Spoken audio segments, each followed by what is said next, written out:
বুধবার দুপুর 1:30টায় হঠাৎ আগুন লাগে লালবাগের চেয়ারম্যানঘাট সংলগ্ন একটি প্লাস্টিক গুদামে। মুহূর্তে আগুনের লেলিহান পুরো গুদাম, আশেপাশের বসতবাড়ি এবং একটি 8তলা ভবনে ছড়িয়ে পড়ে। এ সময় কালো ধোঁয়ায় ছেয়ে যায় গোটা এলাকা।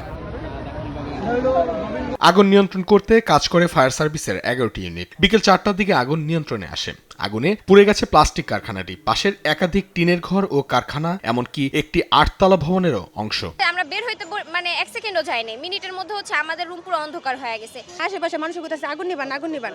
তখন আমি নিচে তাকাইছি, জানালা দিয়া নিচে তাকানোর পর দেখতেছি যে আস্তে আস্তে ধোঁয়া ছুটতেছে। বাল্লিকা কিছু দেখা যায় না ভাই, কিছু দেখা যায় না। কেমনে কইতে পারি না, আল্লাহ যে আমার বুকে আমার সন্তান আনছে আমি জানি না। আগুন ছড়িয়ে পড়ায় আতঙ্কে আশেপাশের বিভিন্ন রাস্তা ও ভবনের ছাদে আশ্রয় নেয় বাসিন্দারা। একটা বিল্ডিং এর সাথে আরেকটা বিল্ডিং লাগানো, যার কারণে আগুনও খুব দ্রুত ছড়িয়ে যেতেছে। অনেক আগেই শুনছি ফায়ার সার্ভিস আসা শুরু করছে, কিন্তু এখানে পৌঁছতে অনেক দেরি হয়ে গেছে। ফায়ার সার্ভিস জানায় এসব ভবনে অগ্নি নিরাপত্তায় কোনো বালাই ছিল না। সেই সঙ্গে প্রচুর পরিমাণে প্লাস্টিক পণ্য গুদামে থাকায় আগুন নেভাতে বেগ পেতে হয়। আমাদের ফায়ার ফাইটাররা এখনো ভিতরে আছে, তারা কাজ করতেছে।